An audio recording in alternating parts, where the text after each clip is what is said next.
창세기 11장에 나온 그 내용, 홍수 후에 그 노아의 후손, 셈의 후손. 그래서 아브라함 출생 후에도 같은 시간대에 공존하거나 같이 살았다는 거죠. 아브라함보다 더 오래 생존한 홍수 후 아브라함의 조상들. 그래서 노아는 홍수 후 350년을 더 살았다.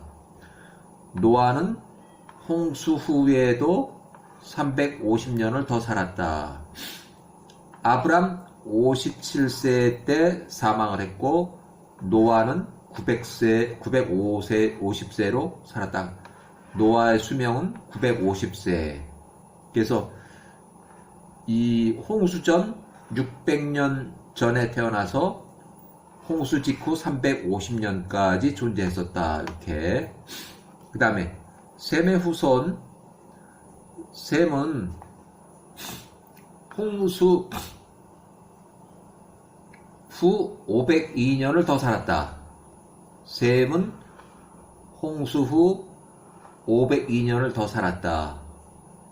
그래서 셈은 홍수 전에 98년 전에 태어나서 홍수 직후 502년에 사망했다. 그래서 셈은 총 이렇게 합치면 600세. 그래서 셈은 수명이 600세. 그 다음에 셈은 아브람보다도 34년을 더 오래 살았다.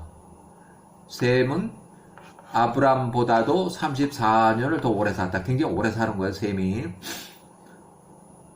아르박삿은 홍수 직후 3년에 태어나서 홍수 후 441년도에 사망. 요 표시는 홍수 직후, 홍수 직전 이렇게 따져봤어요. 홍수 전 600에서 홍수 직후 350년. 여기는 홍수 직후 3년에서 홍수 직후 441년. 요게 좀 표기법은 좀 다르지만 이게 좀 이해하는데 좀 편해요. 셀라는 홍수 후에 471년에 만에 사망을 했는데, 자, 따지면 홍수 직후 38년도에 태어나서 471년도에 사망을 했다. 요 사망한 횟수예요. 사망한 횟수. 그리고 셀라는 아브람보다도 3년을 더 살았다. 그래서 셀라는 433세로 사망했다. 셀라의 수명은 433세. 그 다음에 에버는 홍수 후 532년에 사망을 했어요. 그래서 에버는 홍수 직후 68년에 태어나서 532년도에 사망했어요. 532년도에. 그래서 에버는 아브람보다도 64년을 더 오래 살았다. 그래서 수명이 464세. 에버의 수명은 464세. 아브람은 홍수 직후 293년에 출생. 그래서 175세 사망. 그래서 홍수 직후 468년도에 사망. 아브라함은 175세의 수명이에요. 수명이 아브라함은 175세로 사망을 했고, 요거는 사망연도. 자, 그래서 다시 정리를 해보면,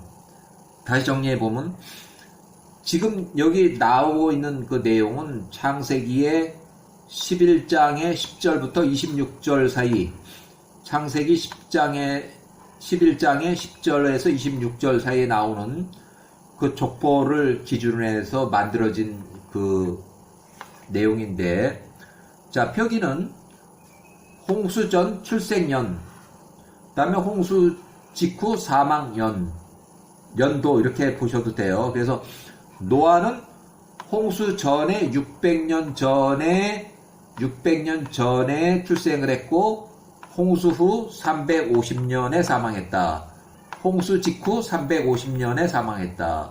셈은 홍수 전 98년도에 출생을 해서 홍수 직후 502년도에 사망했다. 홍수 직후 502년도에 사망했다.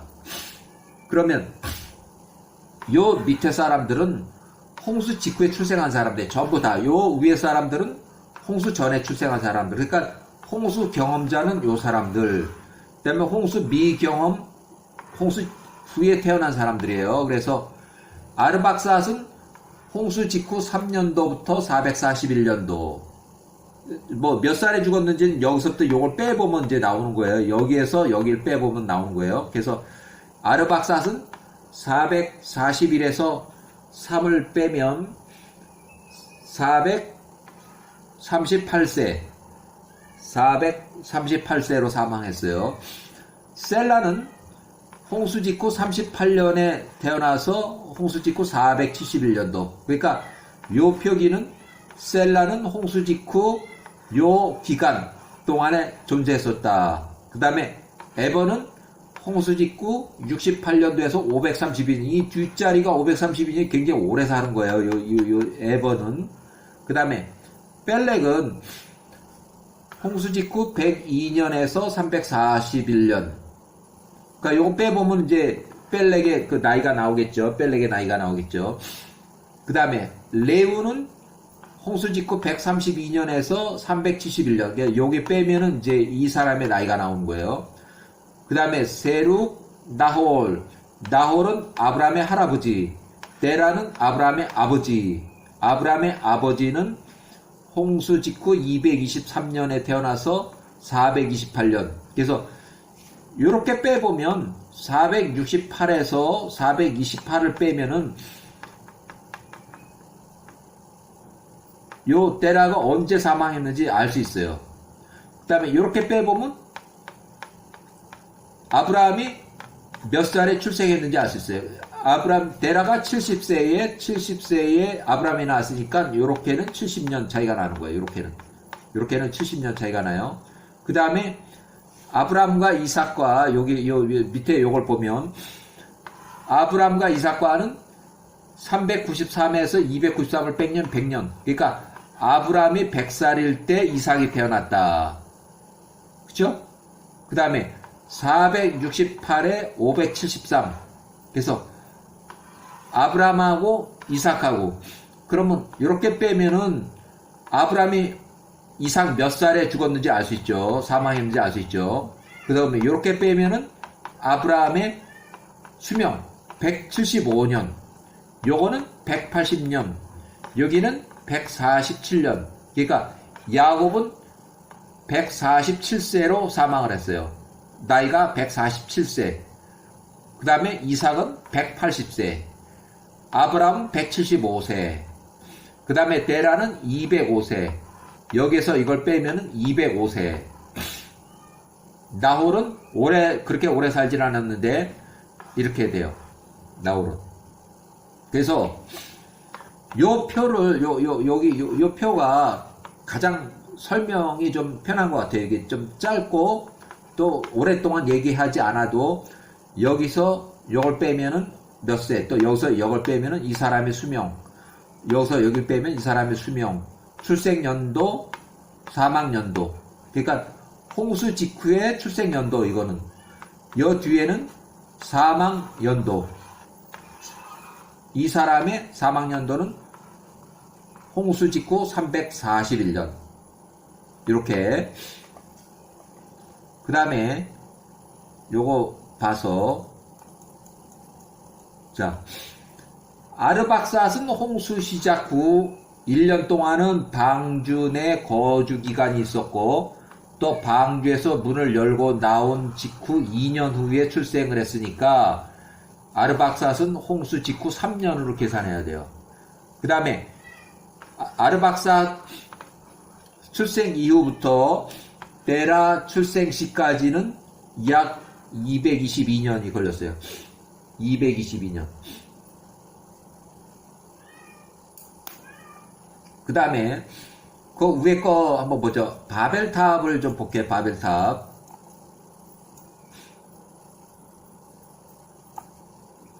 자, 여기 바벨탑 사건이라고 나오는데, 시날 땅에 니므롯 왕이 통치하던 시절에 시날 땅에 이제 바벨탑을 건설하는 그 사건이 나오는데, 바벨탑 사건 시에는 뺄렉이 요때 뭐 흩어졌다 이렇게 기록이 돼 있는데, 이걸 다 시간적으로 다 따져보면 바벨탑 사건이 일어난 사건은 아브라함이 10살에서 49세 그 사이, 그 39년 기간 동안에 일어났던 사건이에요. 그래서 아브라함이 10살에서 49세 사이라면 이미 아브라함은 출생을 해서 10살. 그러면 아브라함이 10살일 때는 이미 롯도 출생했고 사레도 출생했어요. 요 나이면 사레가 바로 출생했을 때고, 롯은 출생한 지 3년 정도 됐을 때예요. 롯이 출생한 지는. 그리고 또 바벨탑 사건 요 기간 중에는 노아도 살아 있었고, 셈도 살아 있었고, 에버도 살아 있었고, 벨렉도 살아 있었고. 그러니까 대부분의 그 조상들이 거의 다 살아 있을 때에 일어난 사건이에요. 그래서 아브라함이 살아서 49세 39년 동안 요 세 사람한테 교육을 받는 시기에 일어난 바벨탑 사건은, 요 세 사람이 같은 집에 살았는데, 같은 지역에 에버와 같은 집에서 먹고 자며 교육을 받던 그 시기에 발생한 사건으로, 시날 땅의 왕 니므롯, 암라펠이라고 또 그래요. 니므롯 왕이 통치하던 시절에 니므롯 왕의 나이는 50세에서 89세 통치 시절 내 건설한 바벨탑 사건으로, 바벨탑이 이제 무너지고 저 인구가 흩어졌다 하는 그 내용이에요, 요게. 그 다음에 홍수의 직접 경험자 및 그 후손들, 홍수 미경험자는 에베르, 그 다음에 그 앞에 홍수 경험자는 노아나 셈으로부터 대부분 생존해 있을 때 아브라함이 교육을 받고, 또 아브라함이 교육을 받는 그 시기에 바벨탑 사건이 있었다.